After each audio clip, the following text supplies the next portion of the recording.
Hello andarki, welcome to Tara IAS. Think IAS, think Tara. Na peru Vaishnavi and I welcome you all to the Hindu analysis session for 11th of December 2025. So let's start the video without any further delay. So before getting into the video, let me give you a small announcement. So మనం General Studies Foundation 2027 కోర్స్ని launch చేయడం జరిగిందనమాట. So the main agenda of this particular program ఏదైతే ఉంటుందో, this is a paid initiative అండి. This particular program is a 2 years comprehensive program for the absolute beginners, right? ఈ particular ప్రోగ్రాంలో there will be a zero miss guidance. So టోటల్గా చాలా స్ట్రక్చర్డ్గా సైంటిఫిక్గా plan చేసిన programme అనమాట.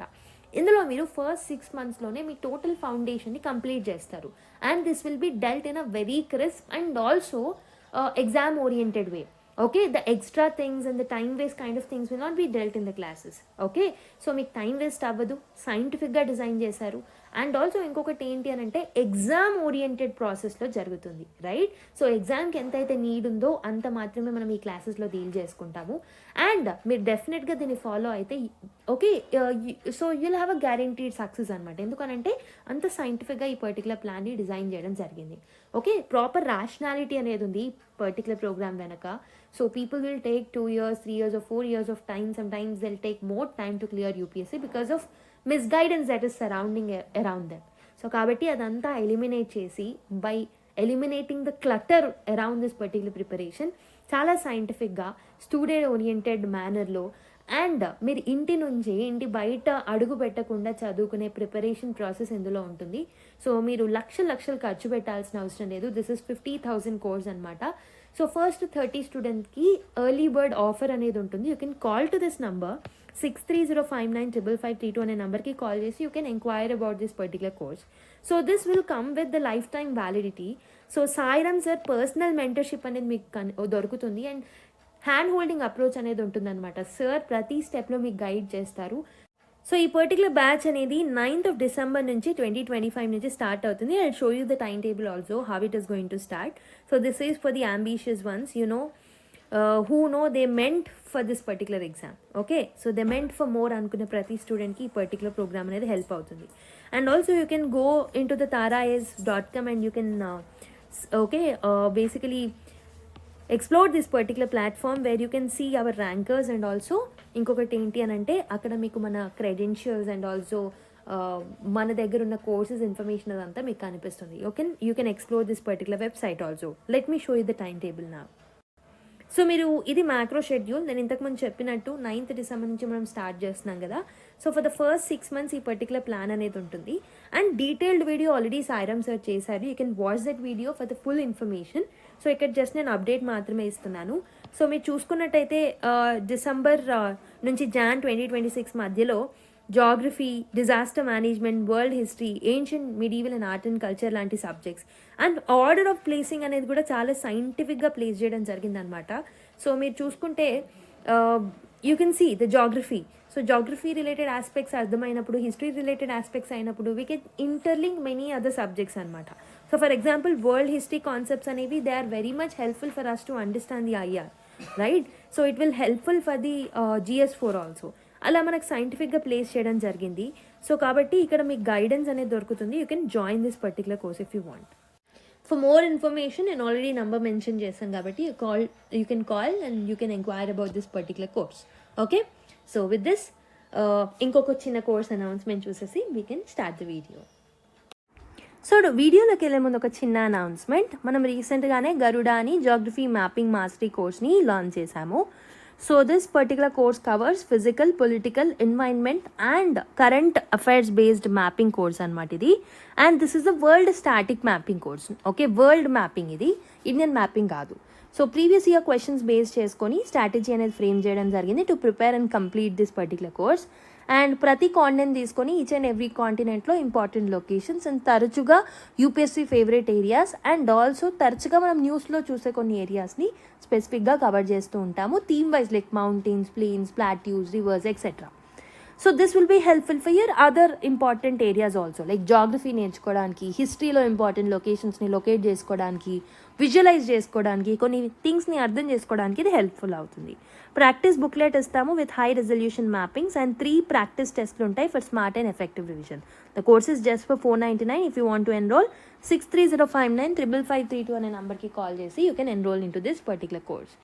ఓకే, ఇదే కాదు, you can explore our website also. You can find an number of courses like world history course launch చేశాము అండ్ ఆంథ్రోపాలజీ కోర్సెస్ లాంచ్ చేశాము. And other than that TGPSC related courses ఉన్నాయి, EPPSC related courses ఉన్నాయి. And రీసెంట్గా free initiative start చేశాము.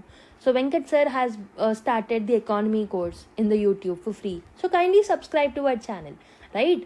So and also Sairam sir మధ్యలో world history classes upload చేస్తారు. Daily బేసిస్లో anthropology answer writing కోర్సెస్ని అప్లోడ్ చేస్తున్నారు. సో మీరు ఒక్కసారి మా ఛానల్ని సబ్స్క్రైబ్ చేసుకోండి అండ్ మా వెబ్సైట్ని ఎక్స్ప్లోర్ చేయండి, మా యాప్ని ఎక్స్ప్లోర్ చేయండి. Definitely you will find something which is useful to you. Okay, so let's start the video without any further delay. So let us look at the first article. The National Song Debate, a reading between the lines అని చెప్పేసి ఒక article రాయడం జరిగింది. So K Chandru garu is the retired judge అనమాట for Madras high court. He wrote this particular article. So ఇందులో మనం various ఆస్పెక్ట్స్ని చూడబోతున్నాం. So let start the discussion without any further delay. So context of this news మనం చూసినట్టయితే, so why this particular topic is in the news? రీసెంట్గా వందే మాతరం ఏదైతే ఉందో it has become a debate in the parliament. Okay, there were many debates around Vande Mataram in the parliament. So accusations em vachayi anante, so some accusations were made that Congress edaithe untundo appati Congress, so ee particular song lo unna konni lines ni mute chesindi leda edit chesindi to appease Muslims అని చెప్పేసి కొన్ని accusations and allegations అనేవి వచ్చాయి అన్నమాట. అయితే దాని మీద ఈ పర్టికులర్ ఆథర్ ఈ పర్టికులర్ ఆర్టికల్ని రాయడం జరిగిందనమాట. So this particular author is a retired judge. So he explains the real historical background so people will not get misled. Okay, so why Vande Mataram is in the news again అంటే the government is claiming that so the original song ఏదైతే ఉంటుందో 1937లో వచ్చిన original song this was altered అనమాట. So government ఏం చెప్తుంది అని అంటే, సో ఇది అప్పుడున్న కాంగ్రెస్ గవర్నమెంట్ చేసింది. So this is to appease and please the Muslims and therefore Congress has betrayed the national spirit అని చెప్పేసి ప్రస్తుతం ఉన్న గవర్నమెంట్ కాంగ్రెస్ని బ్లేమ్ చేయడం జరుగుతుంది అనమాట. ఓకే, సో మరి ఈ పర్టికులర్ వాదనకి ఆథర్ యాక్సెప్ట్ చేస్తున్నారా అని అంటే, so the author is saying that half truth మాత్రమే ఇందులో ఉంది. దీనికి మనం డీపర్ అండర్స్టాండింగ్ అనేది మనకు తెలియాలి. So only then we can judge on something అని చెప్పేసి ఆథర్ అంటున్నారు అనమాట.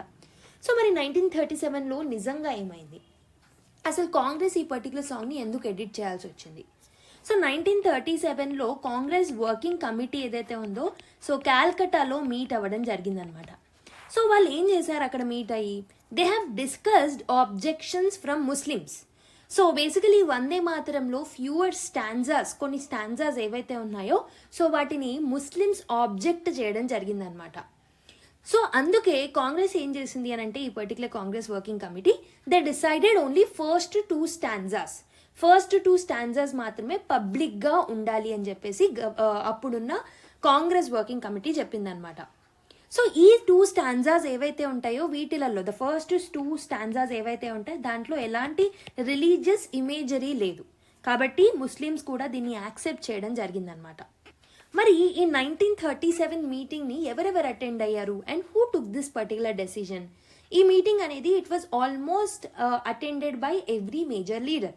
So Nehru was the chairman of this particular CWC Calcutta and Patel గారు అటెండ్ అయ్యారు, రాజేంద్ర ప్రసాద్ గారు, ఆజాద్ గారు, బోస్ గారు, కృపాల్ని గారు, ఓకే, జేపీ నారాయణన్ గారు, రాజాజీ గారు, ఇలా చాలా మంది అటెండ్ అయ్యారనమాట. అండ్ ఈవెన్ గాంధీజీ గారు కూడా హీ వాజ్ స్పెషలీ ఇన్వైటెడ్ అనమాట. సో ఈ రెజల్యూషన్ ఫైనలైజ్ అవ్వడంలో గాంధీజీ గారి పాత్ర కూడా ఎక్కువ ఉంది అని చెప్పేసి మనం చెప్పొచ్చు. ఈ రెజల్యూషన్ ఏం చెప్తుంది అని అంటే, ఈ సాంగ్ అనేది it has a historical significance and also it is very emotionally connected to the citizens of India with India, right? So basically Muslims matram konni stanzas ni object చేశారు as they are having some religious lines అని చెప్పేసి only first 2 stanzas ని మాత్రమే అఫీషియల్గా మనం పాడుకుందామని చెప్పేసి అందరూ ఒప్పుకోవడం జరిగింది. And Rabindranath Tagore's musical version should be followed అని చెప్పేసి ఒప్పుకున్నారు. అండ్ దీనివల్ల అన్ని కమ్యూనిటీస్ యొక్క ఈక్విటీ అనేది ఎన్ష్యూర్ అవుతుంది, యూనిటీ అనేది వస్తుంది అని చెప్పేసి ఈ రెజల్యూషన్ని ప్రొసీడ్ అవ్వడం జరిగిందనమాట. అసలు ముస్లిం కమ్యూనిటీస్ ఎందుకు అపోజ్ చేశారు ఒక 2-3 స్టాంజాస్ని? అయితే ఈ ఫుల్ సాంగ్ ఏదైతే ఉంటుందో, ఎక్కడైతే స్టాంజెస్ ఎలిమినేట్ చేయబడలేదో అందులో there are some references to Hindu goddesses like Durga అనమాట. దుర్గా అమ్మవారి సో బేసికలీ రిఫరెన్సెస్ అనేవి మిగతా స్టాంజెస్ ఏవైతే రిమూవ్ చేశారో వాటిల్లో మెన్షన్ చేయడం జరిగిందనమాట. సో ఆ స్టాంజాస్లో ఇండియాని మదర్ గాడెస్గా ట్రీట్ చేయడం జరిగింది. సో అంటే మదర్ గాడెస్గా ట్రీట్ చేయడం అనేది it is more like a religious imagery అని చెప్పేసి ముస్లిమ్స్ భావించడం జరిగిందనమాట. సో వాళ్ళ ఫేత్తో కాన్ఫ్లిక్ట్ అనేది మొదలైంది వాళ్ళకి. సో కాబట్టి Congress wanted some unity between all the parties and all the communities and inclusivity అనేది ఉండాలి అనే ఉద్దేశంతో ఫస్ట్ 2 స్టాంజాస్ని మాత్రమే యాక్సెప్ట్ చేయడం జరిగిందనమాట. సో దీంట్లో గాంధీ గారి రోల్ ఉంది, పటేల్ గారి రోల్ ఉంది, నెహ్రూ గారి రోల్ ఉంది, అండ్ రాజేంద్ర ప్రసాద్ గారి రోల్ కూడా ఉందన్నమాట. All of them have agreed for this particular decision. ఇది అపీస్మెంట్ అనేది కాదు, ఓకే, ఇక్కడ అపీస్మెంట్ అనేది జరగలేదు. అందరూ leaders including those respected by today's ruling party, ఈరోజు రూలింగ్ పార్టీ యాక్సెప్ట్ చేసే కొన్ని లీడర్స్ కూడా దే హ్యావ్ సపోర్టెడ్ ఇట్ అని చెప్పేసి ఇక్కడ మనకి సో కే చంద్రు గారు చెప్తున్నారనమాట. సో కాబట్టి ప్రస్తుతం ఉన్న క్రిటిసిజం ఏదైతే ఉంటుందో this is entirely and indirectly targeting ఈ పర్టికులర్ లీడర్స్ అని చెప్పేసి అంటున్నారనమాట. అంటే so the harsh reality is, so మనం ట్రూత్ తెలియకుండానే వీఆర్ క్రిటిసైజింగ్ వన్ సైడ్ అని చెప్పేసి ఆథర్ అంటున్నారు. So why the author is saying that present government is selectively targeting history? Because ప్రస్తుతం ఉన్న స్టేట్మెంట్స్ ఏవైతే రూలింగ్ పార్టీ వదిలిందో ఫుల్ కాంటెక్స్ని ఇగ్నోర్ చేశారు అని చెప్పేసి ఆథర్ అంటున్నారు. Okay, so some part of హిస్టరీని మాత్రమే పిక్ చేసి పొలిటికల్ ఒపోనెంట్స్ని అటాక్ చేస్తున్నారని చెప్పేసి ఆయన వాదన. ఓకే, బట్ ఈ హిస్టారిక్ డెసిజన్ ఏదైతే ఉంటుందో it was taken by all the communities, not just the Congress. So మరి వందే మాతరం యొక్క బ్యాక్గ్రౌండ్ చూసుకున్నట్టయితే వందే మాతరం రాసింది ఎవరు? It is written by Bankim Chandra Chatterjee in 1870s. దీన్ని ఫస్ట్ ఎక్కడ పబ్లిష్ చేశారు అని అంటే బంగాదర్శన్ అనే మ్యాగజైన్లో దీన్ని పబ్లిష్ చేయడం జరిగింది 1875లో. So it was sung in 1896 in Congress session by Tagore, Rabindranath Tagore. And ఈ పర్టికులర్ సాంగ్ అనేది ఒక సింబాలిక్ రిప్రజెంటేషన్గా ఉండిందనమాట ఫ్రీడమ్ స్ట్రగుల్లో. సో 1937లో ఎలక్షన్స్ అనేవి జరిగాయి, right? And 1935 government of India act కింద సో ఇండియన్స్ ఎవరైతే ఉంటారో వాళ్ళకి ఎలక్షన్స్ని కంటెస్ట్ చేసే అవకాశం ఈ పర్టికులర్ చట్టం ప్రొవైడ్ చేసిందనమాట. ఆ సమయంలో 1937లో కాంగ్రెస్ ప్రొవిన్షియల్ ఎలక్షన్స్ని గెలవడం జరిగింది. ఓకే, అప్పుడు అది రూలింగ్ పార్టీలో ఉందన్నమాట. Congress had to ensure that government events were ఇంక్లూజివ్గా చూసుకోవాల్సిన బాధ్యత కాంగ్రెస్ది అనమాట. కాబట్టి సో నాన్ కాంట్రవర్షియల్ పార్ట్ని మాత్రమే ఒఫీషియల్ సాంగ్గా తీసుకోవడం అనేది it's the rule of the party as we are a secular nation అన్నట్టు వాళ్ళు చెప్పడం జరుగుతుంది, ఆథర్ చెప్పడం జరుగుతుంది ఈ ఆర్టికల్లో. మరి కాంగ్రెస్కి ఎందుకు ఇంక్లూజివ్ వర్షన్ కావాలి? అయితే అప్పట్లో మనకి కొన్ని ముస్లిం లీగ్ గవర్నమెంట్స్ అనేవి ఉండేవి కొన్ని ప్రావిన్సెస్లో. కాబట్టి కోయలిషన్ కోఆపరేషన్ ఉండాలి, నేషనల్ యూనిటీ మెయింటైన్ అవ్వాలి అని అంటే వాళ్ళ యొక్క కన్సెన్సస్ కూడా అవసరం. And it is a part of democratic mandate అని చెప్పేసి సో కాంగ్రెస్ భావించింది అని చెప్పేసి ఆథర్ అంటున్నారు. ఓకే, అండ్ కాన్స్టిట్యూయెంట్ అసెంబ్లీ మనం చూసుకుంటే దీనికి సంబంధించిన డిబేట్స్ కాన్స్టిట్యూయెంట్ అసెంబ్లీలో ఎలా జరిగాయి అని మనం చూసుకున్నట్టయితే after independence constituent assembly 3 songs were heard in it. ఒకటి వందే మాతరం, ఒకటి సారే జహాజ్ సే అచ్చా, ఇంకొకటి జనగణమన అనమాట. Okay, so Iqbal who wrote the Saare Jahan Se Achha had become a pro Pakistani, కాబట్టి దీన్ని చూస్ చేసుకోలేదు, right? And why Janaganamana was chosen అనంటే members has preferred this particular song. ఎందుకనంటే ఇది చాలా ఈజీగా పాడొచ్చు, అండ్ ఆల్సో దీంట్లో ఇంక్లూజివిటీ అనేది ఉంది, అండ్ ఆల్సో అన్ని రిలీజియన్స్ని అండ్ పీపుల్స్ని ఇది రిప్రజెంట్ చేస్తుంది. కాబట్టి constituent assembly has passed a resolution making Janaganamana national anthem of India, whereas Vande Mataram was chosen as a national song and it was adopted in a 2 stanza form only. Constitution itself never mentions national song. మీరు గుర్తుపెట్టుకోండి, కాన్స్టిట్యూషన్లో national song గురించి ఎక్కడైనా mention చేసిందా అంటే లేదు. 1976లో మాత్రం అండర్ ఇందిరా గాంధీ ఫండమెంటల్ డ్యూటీస్లో we have added something called as article 15(1)A. Fundamental డ్యూటీస్లో భాగంగా నేషనల్ సాంగ్ అనే ఒక పదాన్ని ఇంట్రడ్యూస్ చేశాం. బట్ ఒరిజినల్ కాన్స్టిట్యూషన్లో 1950స్లో అయితే నేషనల్ సాంగ్ గురించి ఎక్కడా మెన్షన్ చేసలేదు. బట్ లేటర్ అమెండ్మెంట్ ద్వారా మనం యాడ్ చేసుకోవడం జరిగింది. And 1971 act prevention of insults to national honour అనే ఒక చట్టంలో we actually included a provision called, so basically ఎవరైనా నేషనల్ యాంథమ్ని డిస్రెస్పెక్ట్ చేస్తే వాళ్ళకి పనిష్మెంట్ అనేది ఉంటుందన్నమాట. It's not about national song but national anthem. Only జనగణమనకు సంబంధించే ఈ పర్టికులర్ 1971 చట్టంలో ప్రొవిజన్ అనేది ఉంది. మరి వందే మాతరంకి సంబంధించిన ఏదైనా కోర్ట్ జడ్జిమెంట్స్ ఉన్నాయా అని మనం చూసుకుంటే 2017లో మద్రాస్ హైకోర్ట్ ఏం చెప్పింది అని అంటే, it said that schools should sing it weekly and officers monthly అని చెప్పిందంటే వీక్కి ఒకసారి ఖచ్చితంగా నేషనల్ సాంగ్ని స్కూల్స్లో పాడాలి అండ్ ఆఫీసెస్లో అయితే మంత్కి ఒకసారి ఖచ్చితంగా పాడాలి అని చెప్పేసి మద్రాస్ హైకోర్ట్ 2017లో జడ్జ్మెంట్ ఇవ్వడం జరిగింది. సో ఆ టైంలో జడ్జ్ ఏం చెప్పారు అంటే, okay, so the judge said that translation into Tamil may be done if language is difficult అని చెప్పేసి అన్నారనమాట. అండ్ ఆల్సో ఢిల్లీ హైకోర్ట్ ఏం చెప్పింది అని అంటే, నేషనల్ సాంగ్కి నేషనల్ యాంథమ్ లాగానే ఈక్వల్ రెస్పెక్ట్ ఇవ్వాలి అని చెప్పేసి ఢిల్లీ హైకోర్టు కూడా చెప్పడం జరిగింది. మోదీ గవర్నమెంట్ కూడా ఢిల్లీ హైకోర్టుకి ఏం చెప్పారు అంటే, national anthem and national song రెండిటికి ఈక్వల్ రెస్పెక్ట్ ఇవ్వాలి అని చెప్పేసి ఇప్పుడున్న రూలింగ్ పార్టీ కూడా ఎన్నోసార్లు చెప్పడం జరిగిందనమాట. బట్ నేషనల్ యాంథమ్కి మాత్రం ఒక లీగల్ ప్రొటెక్షన్ అనేది ఉంటుంది, నేషనల్ సాంగ్కి లీగల్ ప్రొటెక్షన్ అనేది ఉండదన్నమాట.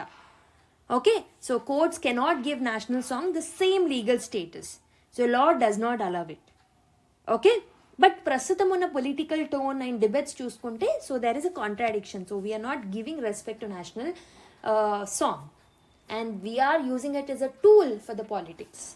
ఓకే, సో ఆథర్ యొక్క డీపర్ సస్పిషన్ ఏంటి అని అంటే, the author is thinking that this particular bringing up of Vande Mataram now is not accidental.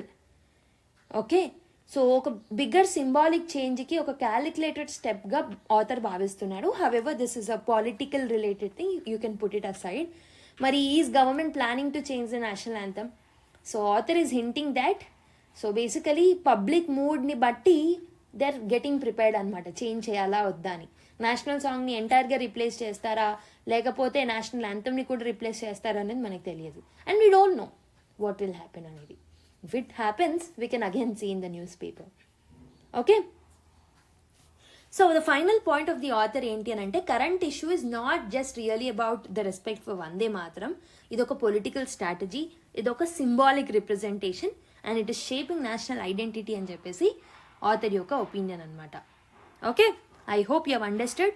So ఇక్కడ మనకు పొలిటికల్ ఆస్పెక్ట్స్ పక్కన పెడితే there are lot of important things that are given. So నేను మాట్లాడిన ప్రతి వాక్యంలో ఒక క్వశ్చన్ పడే ఛాన్స్ ఉంది.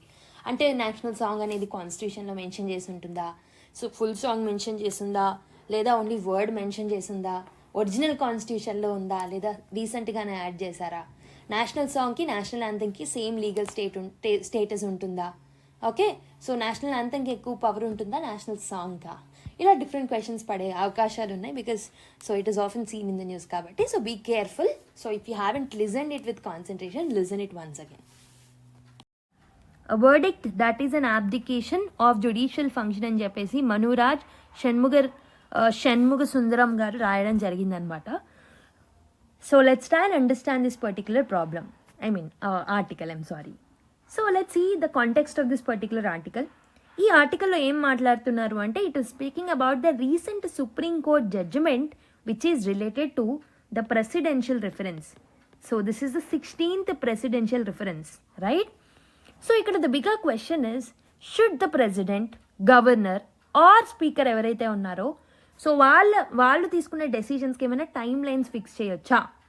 సో మనం చూసాం ఆల్రెడీ. సో ఈ ప్రెసిడెన్షియల్ రిఫరెన్స్లో సుప్రీంకోర్టు సెడ్ ఇట్ నో.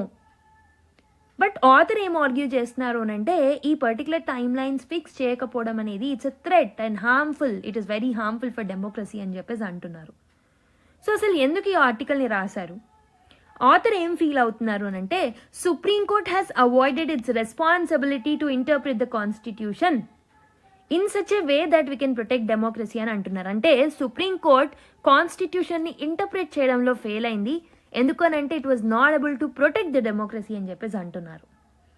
అయితే the constitution doesn't mention the time lines అయితే కాన్స్టిట్యూషన్లో మెన్షన్ చేసలేదు. బట్ ఆథర్ ఏం బిలీవ్ చేస్తున్నారు అని అంటే సో కాన్స్టిట్యూషన్లో ప్రతిదీ ఉండదు, but courts are there for interpreting and fill the gaps that are there. But court in this particular case has remained silent అని చెప్పేసి ఆథర్ యొక్క ఒపీనియన్ అనమాట. So what is the core issue of this particular thing? There are missing timelines in the constitution. So constitution చాలా ప్లేసెస్లో it is silent అనమాట. It is silent about the deadlines for the president's approval, governors and also స్పీకర్స్కి సంబంధించి కూడా చాలా time లైన్స్లో కొన్ని dead lines అనేవి ఉన్నాయి. Okay, so it is silence about dead lines.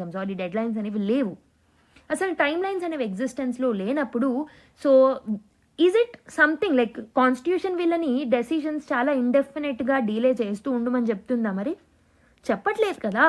So just time లైన్ని మెన్షన్ చేయలేదు. సో ఒక డీలే చేయాలి అని కాదు, బట్ ఎంత టైం స్పాన్లో నిర్ణయం తీసుకోవాలనే అథారిటీ వాళ్ళకే వదిలేసిందనమాట. రైట్, సో త్వరగానే డెసిషన్స్ తీసుకుంటారు because they are in the powerful positions అన్న ఉద్దేశంతో కాన్స్టిట్యూషన్ వదిలేసి ఉండొచ్చు ఆ గ్యాప్స్ని.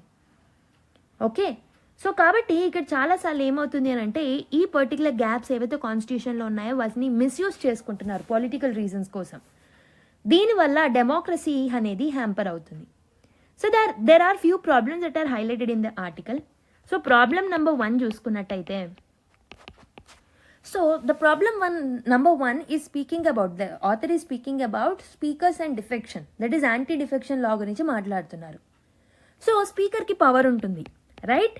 ఎందులో పవర్ ఉంటుంది? 10th షెడ్యూల్లో. ఏం పవర్ ఉంటుంది? సో స్పీకర్కి ఏం పవర్ ఉంటుంది అని అంటే he or she can decide whether ఒక ఎమ్మెల్యే కానీ ఎంపీ కానీ డిఫీట్ చేయబడొచ్చా అనే ఒక ఇంపార్టెంట్ ఆస్పెక్ట్ని డీల్ చేసేది 10th షెడ్యూల్లో భాగంగా యాంటీ డిఫెక్షన్ లాలో స్పీకరే అనమాట. కానీ ఎంతకాలంలో డిసైడ్ చేయాలి అనే డెడ్ లైన్ కాన్స్టిట్యూషన్లో మెన్షన్ చేసలేదు. దీనివల్ల ఏమవుతుంది అని అంటే speaker often comes from the the ruling party, కాబట్టి కావాలనే రూలింగ్ పార్టీకి సంబంధించిన కేసెస్ని పెండింగ్లో పెట్టేసి ఇయర్స్ ఆఫ్ టుగెదర్ టైం అనేది తీసుకుంటున్నారనమాట. సో కాబట్టి ఎమ్మెల్యే ఆర్ ఎంపీ డిఫెక్ట్ అయినా కానీ without punishment they are staying in the offices for longer period of time. Speaker decide చేసేలోపు అసెంబ్లీ టర్మ్ కూడా ఒక్కొక్కసారి ఫినిష్ అవుతుందన్నమాట. సో కాబట్టి ఇక్కడ whole purpose of anti defection law అనేది ఇట్ ఈస్ గెటింగ్ డిఫీటెడ్ అని చెప్పొచ్చు. నెక్స్ట్ ప్రాబ్లమ్ నెంబర్ 2 చూసుకున్నట్టయితే governors with holding the bills. So governors ఎవరైతే ఉంటారో సో అటు స్టేట్ లెజిస్లేచర్స్ బిల్ని పాస్ చేసి గవర్నర్ అసెంట్ కోసం పంపించినప్పుడు గవర్నర్ ఊరికే బిల్స్ని డీలే చేయడం, బిల్స్ మీద లాంగ్ పీరియడ్ ఆఫ్ టైంలో కూర్చోవడం, అసలు రిటర్న్ చేయకపోవడం, అసెంట్ ఇవ్వకపోవడం, ఇలాంటి ప్రాబ్లమాటిక్ సిచ్యువేషన్స్ని తీసుకొస్తున్నారు. We have seen with respect to Kerala, Tamil Nadu and many more. కాబట్టి a bill which is passed by the elected assembly, ఇక్కడ ఏమవుతుంది, ఒక ఎలక్టెడ్ అసెంబ్లీ ఏదైతే ఉంటుందో అది పాస్ చేసిన బిల్ అనేది గవర్నర్ చేతిలో బ్లాక్ అయిపోతుంది. గవర్నర్ ఒక అన్ఎలెక్టెడ్ ఆఫీస్. సో వెరాజ్ ఎలక్టెడ్ ఆఫీస్ పంపించిన ఒక బిల్ అనేది అన్ఎలెక్టెడ్ ఆఫీస్ చేతిలో బ్లాక్ అయిపోతుంది అనమాట. So this is not an intention కదా. సో బేసికలీ కాన్స్టిట్యూషన్లో గ్యాప్స్ ఉన్నాయి అని అంటే సో కాన్స్టిట్యూషన్ ఇంటెన్షన్ ఇదేనా? మరి ఒక అన్ఎలెక్టెడ్ బాడీ చేతిలో ఎక్కువ పవర్ ఉండాలని కాన్స్టిట్యూషన్ ఇంటెన్షనా? కాదు కదా. So if you understand the constitution through constitutional morality you can say that elected people will have and should have more power than the unelected ones. కాబట్టి పవర్ ఎవరి చేతిలో ఉండాలి? Not in the hands of the government. More power need to be in the hands of the elected representatives, that is parliament. Okay, so కోర్ట్స్కి ఉండొచ్చు power మళ్ళీ to block this particular laws if they are unconstitutional, so that constitutional supremacy can be maintained. Right, ఇలా 2 problems అనేవి run అవుతున్నాయని చెప్పేసి అంటున్నారనమాట. మరి ఈ particular 16th presidential రిఫరెన్స్లో సుప్రీంకోర్టు ఏం చెప్పింది? ఇట్ హ్యాస్ డిసైడెడ్ దాట్ కాన్స్టిట్యూషన్లో అయితే మనకి టైమ్ లైన్స్ మెన్షన్ చేసలేదు, కాబట్టి న్యూ టైమ్ లైన్స్ని ఫిక్స్ చేయడంలో కోర్ట్స్ ఎలాంటి బాధ్యత తీసుకోదు, because it is against the separation of powers అని చెప్పేసి వాళ్ళు అంటున్నారు. కాబట్టి హైయర్ కాన్స్టిట్యూషనల్ ఆఫీసర్స్ని మేము రెస్పెక్ట్ చేయాలి కాబట్టి విల్ నాట్ ఇంటర్ఫియర్ అని చెప్పేసి వాళ్ళు అంటున్నారు. సో ఇప్పుడు మళ్ళీ గవర్నర్స్ ఏం చేస్తారు, they continue delaying the bills and speaker will also continue delaying the defection decisions. Okay, so but why author says that ఈ పర్టికులర్ వర్డిక్ట్ ఏదైతే సుప్రీంకోర్టు ఇచ్చిందో అది టోటల్గా ప్రాబ్లమాటిక్ అని చెప్పేసి ఆథర్ అంటున్నారు. సో బేసికలీ కోర్ట్ యొక్క జాబ్ ఏంటి, టు ఇంటర్ప్రిట్ ద కాన్స్టిట్యూషన్ని ఇంటర్ప్రిట్ చేయాలి. ఎందుకు ఇంటర్ప్రిట్ చేయాలి, to maintain the constitutional supremacy, rule of law and democratic ఐడియల్స్ని ప్రొటెక్ట్ చేయాలి అని అంటే సుప్రీంకోర్టు ప్రాపర్గా కాన్స్టిట్యూషన్ని ఇంటర్ప్రిట్ చేయాల్సిన అవసరం అయితే ఉంటుంది. బట్ కాన్స్టిట్యూషన్ ఈ కేసులో సైలెంట్గా ఉంది. ఏదైతే కాన్స్టిట్యూషన్ సైలెంట్గా గ్యాప్స్ వదిలేసిందో వాటిని ఫుల్ఫిల్ చేసే బాధ్యత కోర్ట్స్దే. బట్ ఈ కేసులో అది చేయలేకపోయిందనమాట. కాబట్టి కోర్ట్ అనేది ఇండైరెక్ట్గా గవర్నర్స్కి హెల్ప్ చేసింది to block the state laws and it has allowed speakers to help the defectors. So ఇక్కడ పొలిటికల్ మిస్యూజెస్కి ఎక్కువ అనేది వదలడం జరిగింది సుప్రీంకోర్టు అని చెప్పేసి అంటున్నారు. మరి అంబేద్కర్ గారు ఏమన్నారు, సో డాక్టర్ అంబేద్కర్ గారు ఏం చెప్పారు అంటే constitution works only when institution acts with constitutional morality. Constitution అనేది ప్రాపర్గా వర్క్ చేయాలి అని అంటే ఇన్స్టిట్యూషన్స్ అనేవి constitutional institutions or constitutional bodies ఏవైతే ఉన్నాయో అది కాన్స్టిట్యూషనల్ మొరాలిటీతోని ముందుకు వెళ్ళాలి అని చెప్పేసి అన్నారు. Let me repeat it again. Constitution అనేది ప్రాపర్గా వర్క్ చేయాలి అని అంటే it should be actually pushed by institutions, the constitutional institutions which works with constitutional morality. Constitutional మొరాలిటీతో పనిచేస్తేనే ఇన్స్టిట్యూషన్స్ అప్పుడు కాన్స్టిట్యూషన్ అనేది ప్రాపర్గా రన్ అవుతుంది అని అంబేద్కర్ గారు అన్నారనమాట. ఒకవేళ మీ ఈ ఇన్స్టిట్యూషన్స్ అనేవి కాన్స్టిట్యూషనల్ మొరాలిటీ మీద అబైడ్ అయి లేకపోతే డెఫినెట్లీ కాన్స్టిట్యూషన్ అనేది it will become not supreme. Okay, it will not become supreme అని చెప్పేసి అంటున్నారు.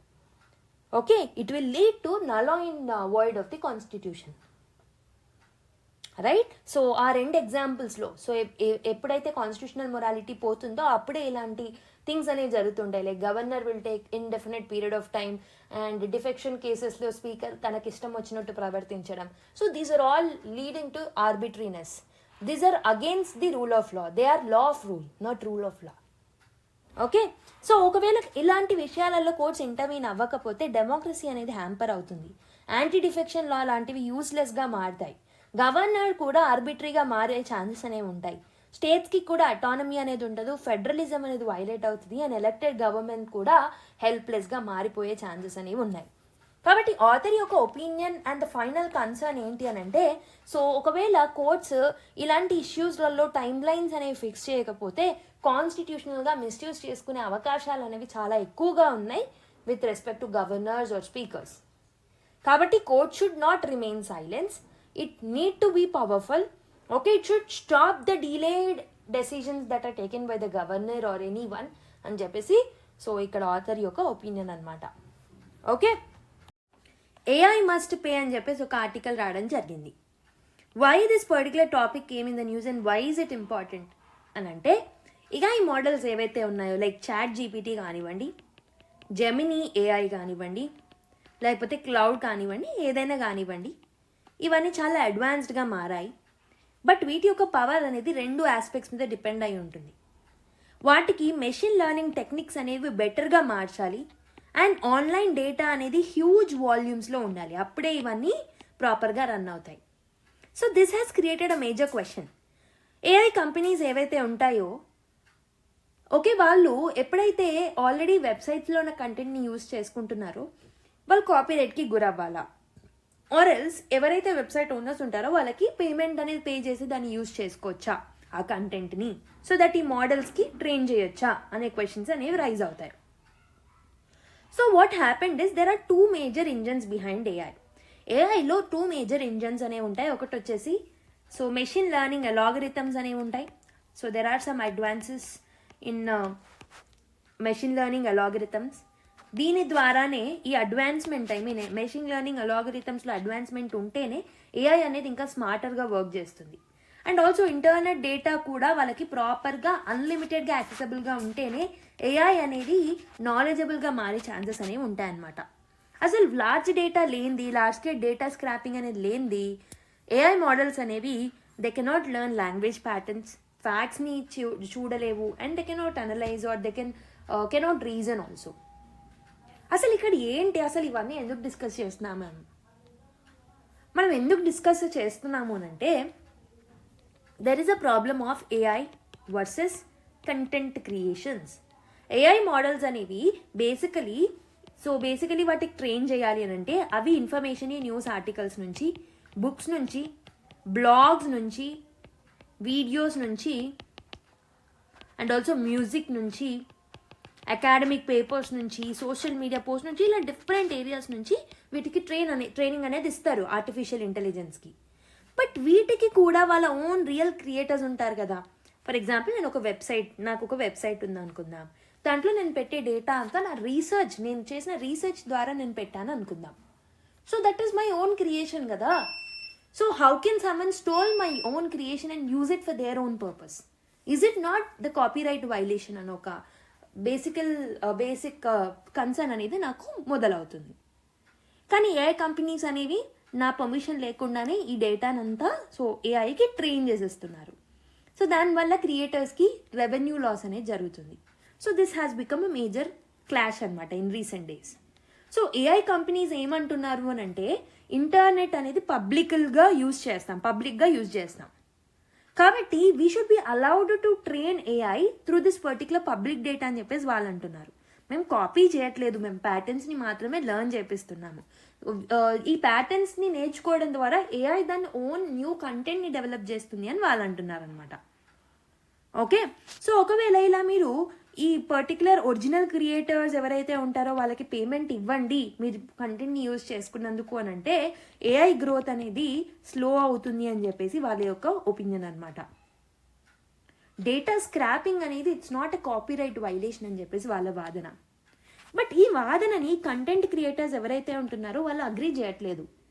So content producers like news papers కానివ్వండి, పబ్లిషర్స్ కానివ్వండి, స్టూడియోస్ కానివ్వండి, ఎవరైనా సో వాళ్ళు ఏమంటున్నారు అని అంటే వాళ్ళ కంటెంట్ అనేది it is used to train the $1 trillion AI models. అంత వర్త్ ఉన్న ఏఐ మోడల్స్ని ట్రైన్ చేస్తున్నారు మా కంటెంట్ని యూజ్ చేసుకొని. బట్ అంత ఇన్కమ్ వస్తున్న ఏఐ మోడల్స్కి దానికి సంబంధించి మాకు ఎలాంటి మనీ ఇవ్వట్లేదు. They are not paying any money for us, but they are using our content అని చెప్పేసి వాళ్ళు అంటున్నారు. ఒకవేళ హ్యూమన్ కానీ కంపెనీ కానీ మా కంటెంట్ని యూజ్ చేసుకొని రీప్రొడ్యూస్ చేస్తే వాళ్ళు ఖచ్చితంగా లైసెన్స్ ఫీస్ని మాకు పే చేయాలి అని చెప్పేసి వాళ్ళ యొక్క వాదన అనమాట.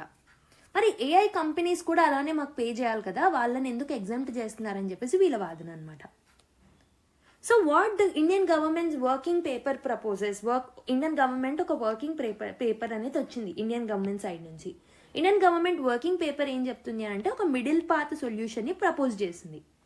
సో లెట్ ఏఐ కంపెనీస్ ఏవైతే ఉంటాయో వాళ్ళు డేటా స్క్రాపింగ్ని కంటిన్యూ చేయొచ్చు, కానీ ఏఐ ఫార్మ్స్ ఏవైతే ఉంటాయో they must pay for it. క్రియేటర్స్కి కొంత భాగం మనీ పే చేయాల్సి ఉంటుంది అని చెప్పేసి ఇండియన్ గవర్నమెంట్ ఒక మిడిల్ స్టాండ్స్ని తీసుకోవడం జరిగిందనమాట. సో ఒకవైపు కంటెంట్ క్రియేటర్స్ని ప్రొటెక్ట్ చేస్తున్నాం, and also on the other hand AI డెవలప్మెంట్కి సంబంధించి ఇండియాని బ్యాక్వర్డ్కి వెళ్ళే ఛాన్స్ మనం ఇవ్వట్లేదు. ఈ మ్యాండేటరీ లైసెన్సింగ్ అనేది ఎలా వర్క్ చేస్తుంది? సో అయితే పబ్లిక్ అవైలబుల్గా ఉన్న డేటాని అంతా ఏఐ కంపెనీ స్క్రాప్ చేయొచ్చు, కానీ వాళ్ళు ఖచ్చితంగా లైసెన్స్ ఫీస్ని క్రియేటర్స్కి పే చేయాల్సిన అవసరం అయితే ఉందన్నమాట. పేమెంట్స్ అనేవి ఒక నాన్ ప్రాఫిట్ కాపీరైట్ సొసైటీ లాంటి బాడీని ఎస్టాబ్లిష్ చేసి వాటికి పేమెంట్ చేపిస్తారంట. లాస్ట్ క్లాస్లో కూడా నేను డిస్కస్ చేస్తున్నట్టు నాకు గుర్తు. ఓకే, ఈ మనీ ఏదైతే ఈ పర్టికులర్ బాడీ ఒక నాన్ ప్రాఫిట్ బాడీ కలెక్ట్ చేస్తుందో that will be distributed to all the content creators whose data is used అని చెప్పేసి సో గవర్నమెంట్ యొక్క వర్కింగ్ పేపర్ సొల్యూషన్ చెప్పడం జరిగిందనమాట. సో దీనివల్ల ఏఐ గ్రోత్ కంటిన్యూ అవుతుంది, క్రియేటర్స్కి కంపెన్సేషన్ వస్తుంది, and no one has to manually block data scraping. ఈ అప్రోచ్ ఎందుకు ప్రాక్టికల్ అంటే ఇండివిజువల్ కంటెంట్ క్రియేటర్స్ ఎవరైతే ఉంటారో they can't fight with huge AI companies కాబట్టి సో గవర్నమెంటే వాళ్ళకి ఈ పర్టికులర్ మిడిల్ పాత్ తోటి హెల్ప్ చేయడం జరుగుతుందన్నమాట. ఒకవేళ కోర్ట్స్కి వాళ్ళు వెళ్ళిన against the AI companies it will takes long period of time and they will not get a real life solution. Okay, so కాబట్టి I hope this particular system will work right. So but ఈ particular system అనేది it is needed despite flaws okay, ఎందుకనంటే something is better than nothing. Currently ఏ companies డేటాని use చేసుకుంటున్నాయి without payments, but ఇలాంటి ఒక రూల్ని తీసుకురావడం వల్ల క్రియేటర్స్ కూడా లాభపడతారు, వాళ్ళకు కూడా కంపెన్సేషన్ అనేది దొరుకుతుంది, రైట్? మరి if you look at the global context with respect to this particular thing across the world ఏంటి అని అంటే పబ్లిషర్స్ ఎవరైతే ఉన్నారో they have sued the AI companies, but AI companies are fighting back.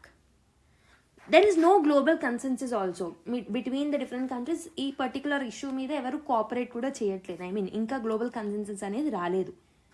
Okay, so కాబట్టి ఇలాంటి middle path అనేది this will be helpful అనమాట, right? I hope you have understood. Truce in matters అని ఇంకో ఎడిటోరియల్ ఆర్టికల్ రాయడం జరిగింది. అసలు ఏంటి ఆర్టికల్ అనంటే, సో థాయిలాండ్ అండ్ కంబోడియా అనే 2 దేశాలు ఏవైతే ఉన్నాయో దే షేర్ ఎ బార్డర్. ఒకవైపు థాయిలాండ్, ఇంకోవైపు కంబోడియా ఉంటాయి, and both will share the border అనమాట. చాలా ఇయర్స్ నుంచి వాళ్ళు ఏం ఆర్గ్యూ చేస్తున్నారు అంటే, ఒక పర్టికులర్ ఓల్డ్ టెంపుల్ ఉంది, దాని పేరే ప్రియ విహార్ అనమాట. ఈ ప్రియ విహార్ అనే టెంపుల్ బార్డర్లో ఉంటుందన్నమాట. అసలు ఈ టెంపుల్కి ఓనర్ ఎవరు అన్న దాని మీద ఈ 2 కంట్రీస్కి ఫైటింగ్ అనేది జరుగుతుంది from long period of time in the history, right? So recently ఏమైంది అని అంటే ఫైటింగ్ మళ్ళీ స్టార్ట్ అయింది between the soldiers of both the countries. చాలా సివిలియన్స్ బార్డర్ ఏరియాలో అటు ఇటు మైగ్రేట్ అయిపోవడం జరిగింది. సో లాంగ్ బ్యాక్ మనం చూసుకుంటే 1904 నుంచి 1907 వరకు కలోనియల్ పవర్స్ ఎవరైతే ఉంటారో లైక్ ఫ్రాన్స్ కానివ్వండి, సియామ్ ఆర్ థాయిలాండ్ కానివ్వండి, వాళ్ళు బార్డర్స్ని చాలా కన్ఫ్యూజింగ్ వేలో డ్రా చేయడం జరిగింది. అండ్ 1962 వరకు ఐసీజే 1962లో ICJ international court of justice ఏం చెప్పింది అని అంటే ఈ పర్టికులర్ కంబోడియాకి సంబంధించింది డజన్ బిలాంగ్ టు థాయిలాండ్ అని చెప్పేసి జడ్జిమెంట్ ఇవ్వడం జరిగిందనమాట. ఓకే, బట్ ఇక్కడ ఈ జడ్జిమెంట్ ఇచ్చినప్పటికీ బౌండరీని మాత్రం ఇంకా ఫైనలైజ్ చేయలేదు ఇప్పటివరకు కూడా. So the fight is getting continued. What has triggered the latest violence అని అంటే మే ఆ మంత్లో Cambodian soldier was killed. Cambodia has banned the Thai goods. Cambodian సోల్జర్ని చంపిన తర్వాత థాయ్ నుంచి వచ్చే గూడ్స్ అన్నిటిని బ్యాన్ చేసింది మే నెలలో.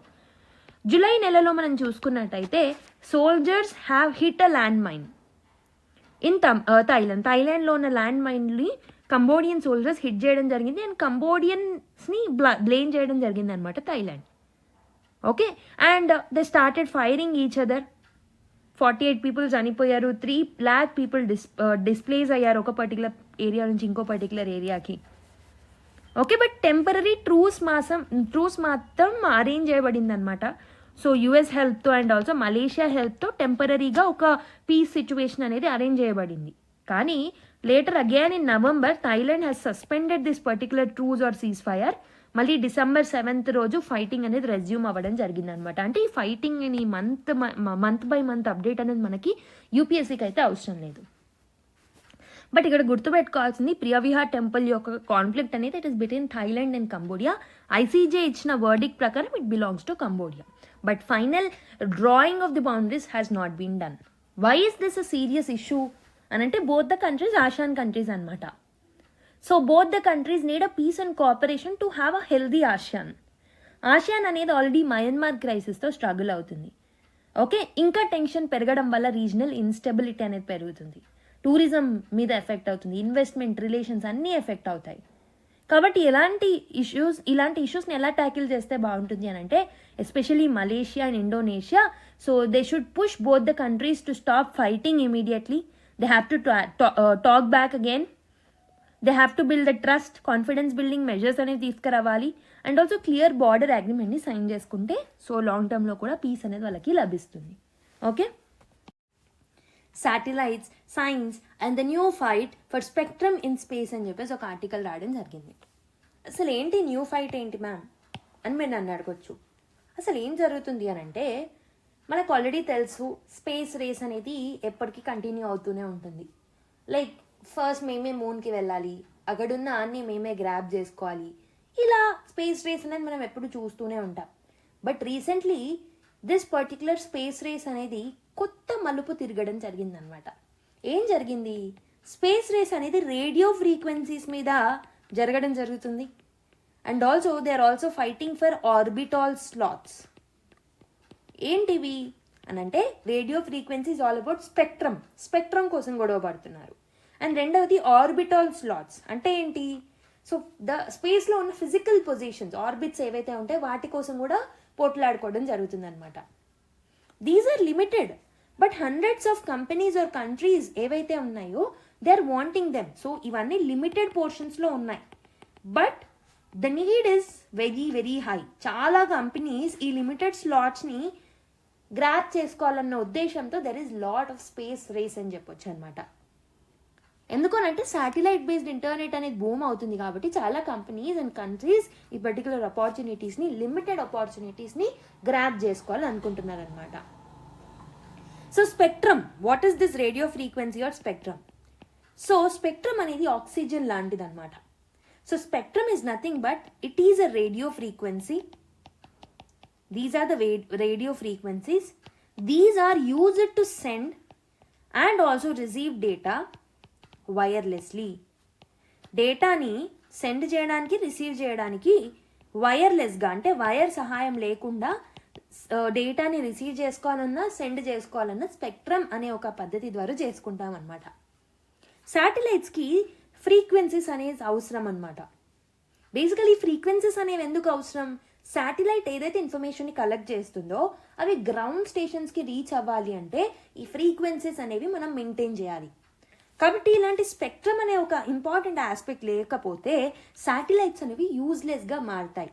సో హ్యూమన్స్కి ఎలా అయితే ఆక్సిజన్ అవసరమో శాటిలైట్స్కి స్పెక్ట్రమ్ అనేది అలానే అవసరం అనమాట. That's why I told satellites are like oxygen. I means spectrum is like oxygen to satellite. So ఇలా డిఫరెంట్ ఫ్రీక్వెన్సీస్ ఉంటాయని చెప్పా. క్యూ బ్యాండ్ ఉంటుంది, కా బ్యాండ్ ఉంటుంది, ఎల్ బ్యాండ్ ఉంటుంది.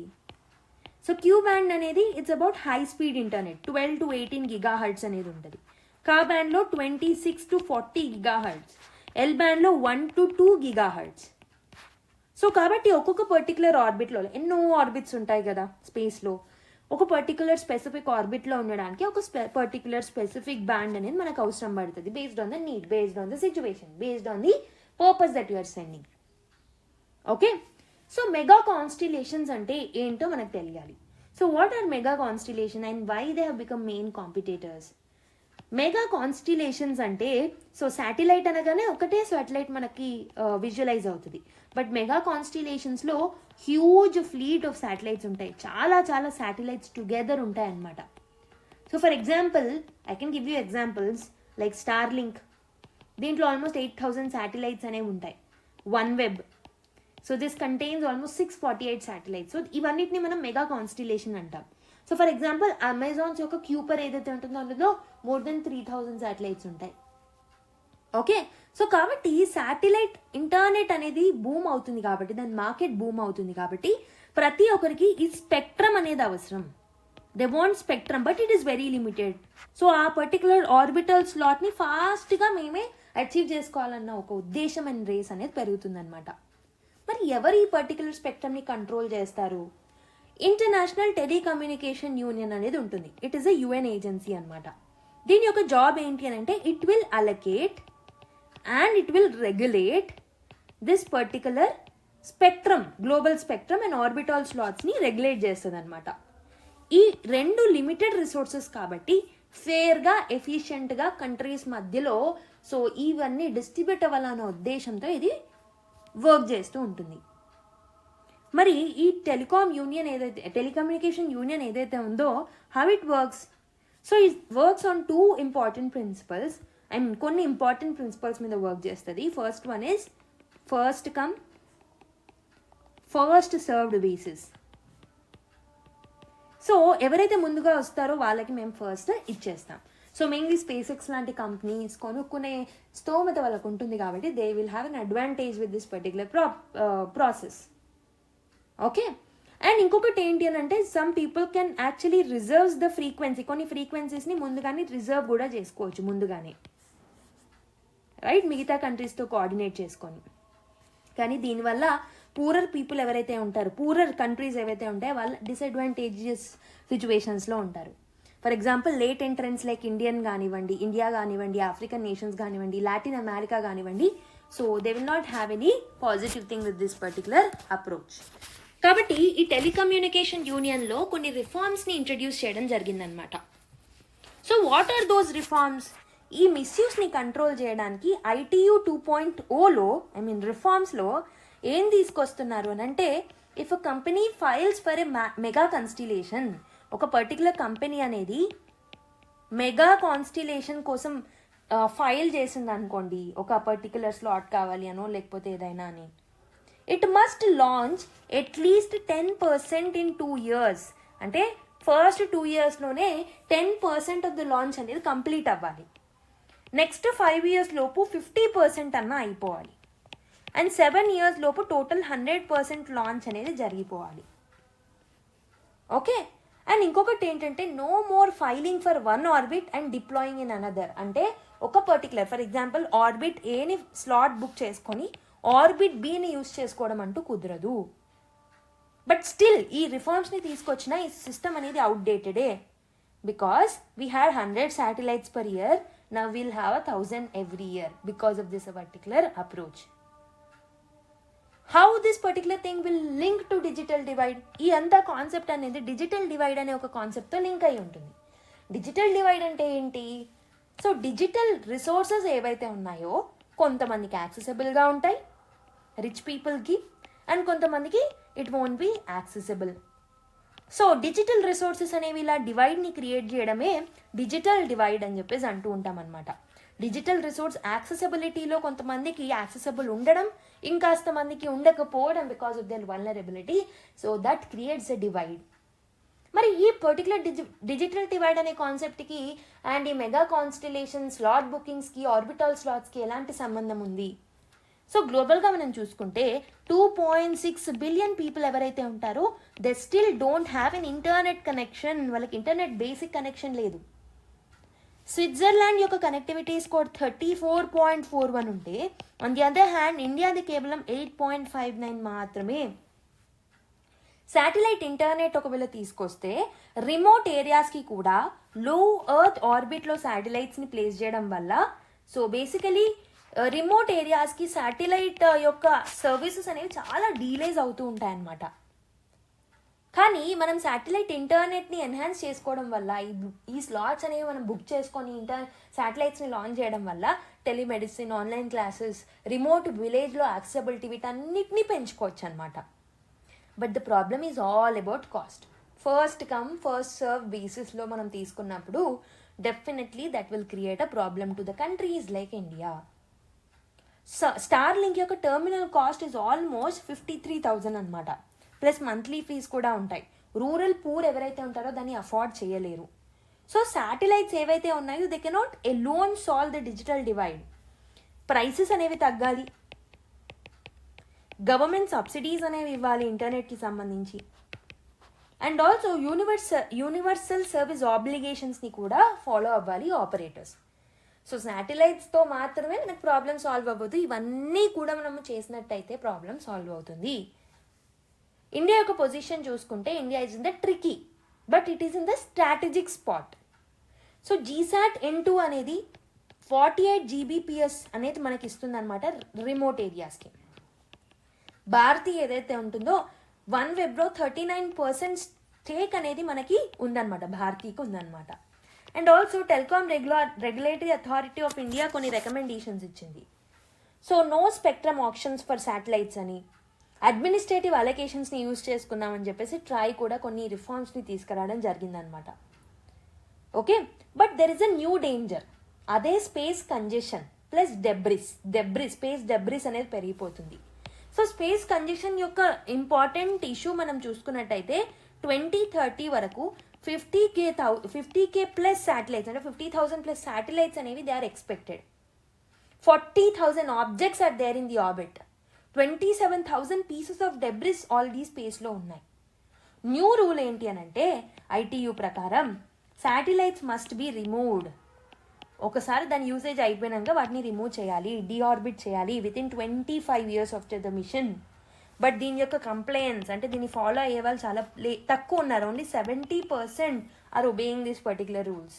ఇలా డెబ్రీస్ అనేది if it keeps on increasing, స్పేస్లో కూడా ట్రాఫిక్ జామ్స్ అవుతాయి, కొలిషన్స్ అవుతాయి, ఈవెన్ మోర్ కొలిషన్స్ అవుతాయి.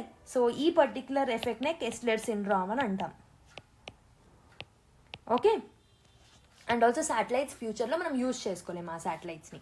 కాబట్టి ఏం చేయాలి, స్పెక్ట్రమ్కి సంబంధించి ప్రాపర్ గ్లోబల్ రూల్స్ని తీసుకురావాలి, అవుట్డేటెడ్ రూల్స్ని రీప్లేస్ చేయాలి, డెవలపింగ్ కంట్రీస్కి ఫేర్ యాక్సెస్ అనేది ఇవ్వాలి స్పెక్ట్రమ్లో, డెబ్రిస్ కంట్రోల్ లాస్ని చాలా స్ట్రింజెంట్గా తీసుకురావాలి, శాటిలైట్ ఇంటర్నెట్ యొక్క ప్రైజెస్ని అఫోర్డబుల్గా మార్చాలి, ఇంటర్నేషనల్ స్టాండర్డ్స్ ఏవైతే ఉంటాయో వాటన్నిటినీ ఫాలో అవ్వాలి ఆపరేటర్స్తో సహా. అదర్వైజ్ స్పేస్ అనేది ఓవర్ క్రౌడెడ్గా మారుతుంది. స్పెక్ట్రమ్ అనేది it will be actually dominated by richer countries. Poor nations ఏవైతే ఉంటాయో they'll stuck back without any digital access. Scientific missions ఏవైతే ఉంటాయో అవన్నీ they'll face the disruption. Digital divide అనేది ఇంకాస్త వర్సెంట్ సిచ్యువేషన్గా మారే ఛాన్సెస్ అనేవి ఉంటాయి. Okay, I hope you have understand a bit a technical article, but I hope I have tried to simplify it. మీకు అర్థమైందని నేను అనుకుంటున్నాను. Deepavali enters intangible heritage list అని చెప్పేసి ఒక ఆర్టికల్ రాయడం జరిగింది. ఏమైంది, Diwali which is the India's famous festival ఏదైతే ఉంటుందో, ఫెస్టివల్ ఆఫ్ లైట్స్ అంటూ ఉంటాం కదా, ఇది యునెస్కో యొక్క ఇంటాంజిబుల్ కల్చరల్ హెరిటేజ్ లిస్ట్లోకి, కల్చరల్ హెరిటేజ్ ఆఫ్ హ్యుమానిటీ లిస్ట్లోకి ఎంటర్ అవ్వడం జరిగిందనమాట. అంటే ఇప్పుడు యునెస్కో అనేది దీపావళిని రికగ్నైజ్ చేసింది ఒక ప్రిషియస్ కల్చరల్ ట్రెడిషన్ లాగా, and it must be preserved and celebrated as part of World Heritage. ఈ పర్టిక్యులర్ ఫెస్టివల్ అనేది it will show the values that are important for humanity. So ఈ పర్టిక్యులర్ అనౌన్స్మెంట్ అనేది UNESCO యొక్క intergovernmental committee 28th సెషన్లో, so న్యూఢిల్లీలో red ఫోర్ట్లో జరిగింది కదా, 194 countries వచ్చారు. అక్కడ union cultural minister Gajendra Singh Shekhawat గారు కూడా అటెండ్ అయ్యారు. అక్కడ మాట్లాడుకోవడం జరిగిందనమాట. సో దీపావళిని ఎందుకు యాడ్ చేశారు, దీపావళి అనేది ఇట్స్ అ లివింగ్ హెరిటేజ్ అనమాట. సోషల్ బాండ్స్ని ప్రమోట్ చేస్తుంది. So it will bring families, communities, neighbours together. Traditional crafts మ్యాన్షిప్ని కూడా ప్రమోట్ చేస్తుంది. పాటర్స్ కానివ్వండి, artisans, diya makers, sweet makers. Okay, మీరు దివాళీ టైంలో ఊహించుకోండి, స్వీట్స్ ఎక్కువ ఫేమస్ ఉంటాయి. ఆ టైంలో స్వీట్స్ ఎక్కువగా తింటూ ఉంటారు. దియా మేకర్స్ యొక్క ఇన్కమ్ పెరుగుతూ ఉంటుంది. And also it will promote some values, జనరస్గా ఉండడం, హోప్తో. అండ్ ఆల్సో దివాళీ టైమ్స్లో ఎక్కువగా సో చారిటీ యాక్టివిటీస్ చేస్తూ ఉంటారు చాలామంది. అండ్ ఆల్సో ఎస్డీజీలో ఉన్న మెయిన్ గోల్స్కి కూడా లింక్ అవుతుంది. SDG 8 speaks about livelihood generation. So SDG 11లో కల్చరల్ హెరిటేజ్ని సేఫ్ గార్డ్ చేయడం. SDG 12 speaks about sustainable traditions, peace, harmony and community cohesion as part of SDG 16. ఇలా ఎన్నో ఎస్డీజీస్కి కూడా ఇది రిలేట్ అవుతుంది. సో ఈ పర్టికులర్ మూమెంట్ని నరేంద్ర మోదీ గారు called it as a moment of joy and pride. So Deepavali అనేది it's a soul of our civilisation అని చెప్పేసి అన్నారు. And he believes that UNESCO recognition అనేది గ్లోబల్ అవేర్నెస్ని పెంచుతుంది ఈ పర్టికులర్ ఫెస్టివల్లో అని చెప్పేసి అన్నారు. కల్చరల్ మినిస్టర్ గారు has told that it is a proud moment for India and Indian origin communities worldwide will also feel proud అని అన్నారు. ఓకే, అండ్ ఈ పర్టికులర్ దీపావళి అనేది it gives employment for millions like potters, artisans, farmers, priests and also house holds. Okay, it's a people centric approach అన్నట్టు అన్నారు. కానీ ఇక్కడ మీరు నేర్చుకోవాల్సింది ఏంటి, ఇంటాంజిబుల్ హెరిటేజ్ లిస్ట్ అంటే ఏంటి, అందులో ఇంతకుముందు ఏమేమి యాడ్ చేశారు, ఏమేమి ఉన్నాయి, అసలు ఏంటి, దాని యొక్క బ్యాక్గ్రౌండ్ ఏంటి, హిస్టరీ ఏంటి, అన్నీ మీరు చదువుకోవాలి ఒకసారి. Okay, so this is not a right time to discuss all the background things, కాబట్టి I want you people to revise it by self. So this is the homework number 1 that I am giving for today. Okay, breeding projects gives endangered western tragopan breathing space అని చెప్పేసి ఒక article రాయడం జరిగింది. This is that particular thing. So what is western tragopan? ఇది ఒక India యొక్క rarest pheasants అనమాట. Rarest pheasants. So this is the state bird of Himachal Pradesh. So Jammu and కాశ్మీర్లో, హిమాచల్ ప్రదేశ్లో, ఉత్తరాఖండ్లో ఇది కనిపిస్తూ ఉంటుంది. బట్ IUCN ఎస్టిమేట్ ప్రకారం just 9500 of this particular species are remaining still. ఇవన్నీ సింగిల్గా ఉంటాయి, ఫ్రెజైల్గా ఉంటాయి. సబ్ పాపులేషన్ కూడా మనం చూస్తున్నాం, ఫ్రెజైల్ సబ్ పాపులేషన్ అనేది చూస్తున్నాం. అసలు ఎందుకు ఇది థ్రెటన్ అవుతుంది అని అంటే హ్యాబిటాట్ లాస్ వల్ల, climate change issues like breeding timings అనేవి ఆల్టర్ అవుతున్నాయి క్లైమేట్ చేంజ్ వల్ల. ఇన్సెక్ట్ అవైలబిలిటీ తగ్గుతుంది. అంటే these particular things will have an ఇన్సెక్ట్ని తింటూ ఉంటాయి కాబట్టి అవైలబిలిటీ లేకపోవడం వల్ల కూడా సో వాటి మీద ఎఫెక్ట్ పడుతుంది, ఆ ఫుడ్ చైన్ మీద ఎఫెక్ట్ పడుతుంది. సో టెంపరేచర్ స్టెబిలిటీ అనేది కూడా, సూటబిలిటీ అనేది కూడా ఉండట్లేదు అనమాట because of the climate change. Okay, and forests ఏవైతే ఉంటాయో అవి కూడా ఫ్రాగ్మెంట్ అయిపోతున్నాయి. ఇలా డిఫరెంట్ రీజన్స్ వల్ల దీస్ ఆర్ థ్రెటనింగ్ అనమాట. ఓకే, సో ఒకవేళ బ్రీడింగ్ టైం కానివ్వండి, ఫుడ్ అవైలబిలిటీ కానివ్వండి మ్యాచ్ అవ్వకపోతే ఈ చిక్స్ అనేవి they'll starve. What is the Sarahan pheasantry doing మరి? This breeding centre in Himachal Pradesh, so this is a breeding centre, Sarahan pheasantry అనే బ్రీడింగ్ సెంటర్ ఉంది. ఈ బ్రీడింగ్ సెంటర్ హిమాచల్ ప్రదేశ్లో ఉంటుంది. They have been running the world's first successful captive breeding programme for this particular bird. First captive birds అనేవి 1993లో ఉన్నాయి. And the first major success was 2005 where 4 చిక్స్ని hatch చేయగలిగారు. 2007 నుంచి 2015 మధ్యలో 43 captive birds were born. And today almost 46 birds are in the captivity అనమాట. Around 6 to 8 eggs అనేవి ప్రతి సంవత్సరం హ్యాచ్ చేస్తూ ఉంటాయి. ఇవి ఆ 6 to 8 ఎగ్స్లో 4 to 5 సర్వైవ్ అవుతూ ఉంటాయి. అండ్ ఆల్సో ఈ పర్టికులర్ బ్రీడింగ్ ప్రాజెక్ట్లో భాగంగా so they have redesign the husbandry also. Okay, అంటే డెన్స్ వెజిటేషన్ని వాటికి క్రియేట్ చేయడం, న్యాచురల్ హ్యాబిటాట్ లాగా క్రియేట్ చేయడం, నెస్టింగ్ మెటీరియల్ని యాడ్ చేయడం, డైట్ సీజనల్గా అడ్జస్ట్ చేయడం, స్ట్రెస్ని తగ్గించడం, డిసీజ్ని తగ్గించడం, ఎన్క్లోజర్ ఇష్యూస్ని తగ్గించడం లాంటివి చేస్తున్నారు. So the main goal is to promote the genetic diversity, stable captive పాపులేషన్ని క్రియేట్ చేయాలనుకుంటున్నారు. So but what about the wild? So captive breeding అనేది కరెక్టే, బట్ హ్యాబిటాట్ ప్రొటెక్షన్ అనేది కూడా అంతే ఇంపార్టెంట్. ఓకే, న్యాచురల్ థింగ్స్ని కూడా ప్రొటెక్ట్ చేయడం వెరీ వెరీ ఇంపార్టెంట్. ఫారెస్ట్ కూడా నిజంగానే ఇప్పటికీ కూడా డిస్టర్బ్ అవుతున్నాయి. బ్రీడింగ్ జోన్స్ అనేవి ప్రొటెక్ట్ అవ్వట్లేదు. క్లైమేట్ చేంజ్ అనేది still it is disrupting this particular rhythm. పాకిస్తాన్లో చూసుకున్నట్టయితే విలేజర్స్ ఎవరైతే ఉన్నారో ఈ బ్రీడింగ్ జోన్స్ని టచ్ చేయకుండా దే ఆర్ లీవింగ్ అనమాట. ఈ పర్టికులర్ వదిలేయడం వల్ల సో వాటంతలో అవే న్యాచురల్గా ఇన్హెరిట్ అయి ఉంటాయి. కాబట్టి ఇలాంటి మోడల్స్ని మనం కూడా నేర్చుకోవచ్చు. Okay, so there was an attempt in 2020 to 2021. So trial releases అనేవి చేశాయి. అంటే ఈ పర్టికులర్ క్యాప్టివ్స్ ఏవైతే ఉంటాయో వాటిని రిలీజ్ చేయడం అనేవి ట్రయల్స్ చేశారు. ఒక రేడియో కాలర్డ్ బర్డ్ మాత్రం సర్వైవ్ అయింది ఒక 1 year వరకు. అండ్ ఆల్సో రీవైల్డింగ్ అనేది కూడా పాసిబుల్గా ఉండింది. బట్ 2023లో రీఇంట్రడక్షన్స్ని చేయాలనుకున్నారు, బట్ దే హ్యావ్ స్టాల్డ్. ఎందుకంటే స్టేట్ గవర్నమెంట్ నుంచి ప్రాపర్ ఫండింగ్ అనేది ఉండట్లేదు, రీసెర్చ్ ప్రోటోకాల్స్ ప్రాపర్గా ఉండట్లేదు అనమాట. రైట్, అండ్ కమ్యూనిటీ ఇన్వాల్వ్మెంట్ అనేది కూడా వెరీ ఇంపార్టెంట్ ఇందులో. కమ్యూనిటీ బేస్డ్ టూరిజం అనేది లోకల్స్కి ఇన్కమ్ కూడా ఇస్తుంది ఈ పర్టికులర్ బర్డ్స్తో. ఫారెస్ట్ అనేవి అన్డిస్టర్బ్డ్గా ఉంచుకోవాలి కమ్యూనిటీ అవేర్నెస్ ద్వారా. So basically this will act as a better solution అనమాట. సో ఇలా స్పీసీస్ ఇన్ న్యూస్ని బట్టి మనకి క్వశ్చన్స్ అడుగుతారు కాబట్టి so try to remember about this particular western tragopan. Okay, so opposition questions removal of chief justice of India from panel to select CEC. అసలు issue ఏంటి అని అంటే Lok Sabha was discussing about electoral reforms అనమాట రీసెంట్గా. So Congress MP అయిన కేసీ వేణుగోపాల్ గారు he strongly criticised the government. ఎందుకు? So రీసెంట్గా ఒక 1-2 years బ్యాక్ మనం ఏం చేసాము, ఎలక్షన్ కమిషనర్స్ని సెలెక్ట్ చేసుకునే కమిటీ రూపురేఖలు మార్చేసాము. ఆ స్ట్రక్చర్లో ఉన్న మెంబర్స్ని మార్చేయడం జరిగింది గవర్నమెంట్. అందులో నుంచి చీఫ్ జస్టిస్ ఆఫ్ ఇండియాని రిమూవ్ చేశారు ఆ ప్యానల్ నుంచి, సెలక్షన్ ప్యానల్ నుంచి. సో ఆ ప్యానల్ అనేది సిఈసిని లేదా ఎలక్షన్ కమిషనర్స్ని సెలెక్ట్ చేసుకోవాలి. ఆ ప్యానల్లో నుంచి సిజేఐని రిమూవ్ చేయడం జరిగింది. అసలు ప్రస్తుతం ఆ ప్యానల్లో ఎవరెవరు ఉంటారు? Try to find out and comment in the comment section. Okay, so earlier ఏంటి అని అంటే బేస్డ్ ఆన్ 2023 సుప్రీంకోర్టు జడ్జ్మెంట్, కమిటీలో ఖచ్చితంగా ప్రైమ్ మినిస్టర్ ఉండాలి, సిజేఐ ఉండాలి, లీడర్ ఆఫ్ అపోజిషన్ ఉండాలి. బట్ గవర్నమెంట్ ఒక కొత్త చట్టాన్ని తీసుకొచ్చి సిజేఐని యూనియన్ క్యాబినెట్ మినిస్టర్తో రీప్లేస్ చేయడం జరిగిందనమాట. కొత్త ప్యానెల్లో prime minister, cabinet minister, leader of opposition ఉంటున్నారు. సో బేసికలీ క్యాబినెట్ మినిస్టర్ ప్లేస్లో సిజేఐ ఉండాలి. రైట్, కాకపోతే ఇక్కడ ఇద్దరు రూలింగ్ పార్టీ మెంబర్స్ అయ్యేసరికి వీళ్ళకి పైచే అనేది వస్తుందన్నమాట. So that is creating a problem and that is why so these people are actually arguing with respect to this election commission.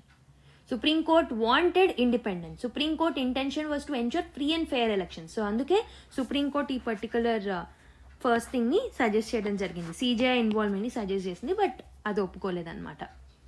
Okay, so already answer చెప్పేశాను, బట్ ఆల్రెడీ నేను ప్రీవియస్గా ఒక homework ఇచ్చాను కదా, అది చేయండి. And that was about today's homework. Now let's go to another article. PM Modi, Amit Shah, Rahul Gandhi meet to decide Chief Information Commissioner అని చెప్పేసి ఒక ఆర్టికల్ రాయడం జరిగింది. సో ఒక high level committee they have met to decide who will become the next chief information commissioner and 8 new information commissions and also new vigilance commissioners. Okay, వీళ్ళందరినీ select చేయడానికి ఈ particular committee అనేది కూర్చోవడం జరిగిందనమాట. ఈ పర్టికులర్ కమిటీ అనేది it will be chaired by prime minister Narendra Modi, Amit Shah and Rahul Gandhi గారు. Okay, so all of these three, Amit Shah garu, Prime Minister Narendra Modi garu and Rahul Gandhi garu, so they'll sit together and they'll decide who will become the next CIC etc. Okay, so Rahul Gandhi garu emantunnaru ante oka dissenting note iవ్వడం జరుగుతుంది repeated ga. He disregard every time when some names suggest by the government. He has recently criticized how top posts like CEC or CISC are appointed. Okay, నాకు ఆ రూమ్లో ఎలాంటి voice అనేది ఉండదు అని చెప్పేసి ఆయన అంటూ ఉంటారనమాట. ఓకే, బట్ ఇక్కడ మనకి అవసరమైంది అంత కాంట్రవర్సీ కాదు, సిఐసి గురించి తెలుసుకోవడం వెరీ వెరీ ఇంపార్టెంట్ అవుతుంది. Okay, so what are this particular central and state information commissions? Central information commission ఏం చేస్తుంది అని అంటే, this is CIC that is established by central government in 2005 under the provisions of right to information act కింద వీటిని ఈ కమిషన్స్ని ఏర్పాటు చేయడం జరుగుతుంది. And it is not a constitutional body, గుర్తుపెట్టుకోండి. దీంట్లో ఉన్న మెంబర్స్ ఎవరైతే ఉంటారో సో దోస్ ఆర్ సిఐసిస్ అనమాట. చీఫ్ ఇన్ఫర్మేషనర్ కమిషనర్ ఉంటారు and not more than 10 information commissioners. అంటే ఒక సిఐసి ఉంటారు అండ్ 10 ఇన్ఫర్మేషనర్ కమిషనర్స్ అనే వాళ్ళు ఉంటారనమాట. Not more than 10, less than 10 ఉండొచ్చు బట్ మోర్ దెన్ 10 ఉండకూడదు. Basically they are appointed by the president on the recommendation of a committee which is consisting of Prime Minister as the chairperson, Lok Sabha opposition party leader that is Rahul Gandhi garu and Union Cabinet Minister ఎవరైనా కావచ్చు. So ఈ కేసులో అమిత్ షా గారు ఉన్నారు. ఇలా 3-person committee ద్వారా appoint చేయబడడం జరుగుతుంది అనమాట. Chief information commissioner and the informational commissions ఎవరైతే ఉంటారో so they will hold office but such term as prescribed by the central government. Central government ఎన్నాళ్ళు అయితే వాళ్ళకి ప్రిస్క్రైబ్ చేస్తుందో అంత టైం ఉంటారనమాట. ఆరల్స్ 65 years ఏజ్ వచ్చేంత వరకు. ఈ రెండిట్లో ఏది ఎర్లియర్ అయితే అప్పటి వరకు వాళ్ళ పర్టికులర్ సిఐసిగా లేకపోతే ఇన్ఫర్మేషన్ కమిషన్గా అపోజిషన్లో ఉంటారనమాట. వాళ్ళు రీఅపాయింట్మెంట్కి ఎలిజిబుల్ కాదనమాట as per RTI act 2005 in 2019. And power and functions of CIC చూసుకుంటే it is the duty of the commission to receive and enquire into complaints from any person regarding the RTI. So RTI ద్వారా ఏదైనా ఇన్ఫర్మేషన్ని అడిగినప్పుడు ఏదైనా issues వచ్చినప్పుడు ఆ కంప్లైంట్స్ని solve చేసేది ఈ పర్టికులర్ కమిషనే. And also it can order enquiry in to any matter if there are reasonable grounds. సుమోటోగా కూడా కొన్ని కేసెస్ని సాల్వ్ చేసుకోవచ్చు నిజంగా రీజనబుల్ గ్రౌండ్స్ ఉంటే. సో ఎంక్వైరీ చేసేటప్పుడు కమిషన్స్కి ఒక సివిల్ కోర్ట్ మాదిరి పవర్స్ అనేవి ఉంటాయన్నమాట. They can summon and they can summon for requiring the documents also. State information commission కూడా ఉంటుంది. It is constituted by the state government. అందులో ఒక స్టేట్ చీఫ్ ఇన్ఫర్మేషన్ కమిషనర్ ఉంటారు and not less than 10 information commissioners similar to that of the centre. And also వీళ్ళు ఎవరి ద్వారా appoint అవుతారు అంటే గవర్నర్. ఇక్కడ కూడా అపాయింట్ చేసేది ప్రెసిడెంటే but on the recommendations of this particular committee. ఇక్కడ కూడా on the recommendations of the appointment committee which is chaired by the CM. ఇక్కడ పిఎం ఎలానో ఇక్కడ సీఎం అనమాట. Okay, I hope you understood and try to revise right to information act గురించి ఒకసారి revise చేసుకోండి from your governance or ethics portion నుంచి కానివ్వండి, polity కానివ్వండి, నుంచి ఎక్కడైనా సరే RTI is very important. Okay, so with this let me end the session. I hope you have understood all the important articles from today's newspaper. మీకు నచ్చినట్టయితే like చేయడం మర్చిపోద్దు. Give your feedback and let's meet in the next class. Until then, take care, bye and keep smiling and all the best.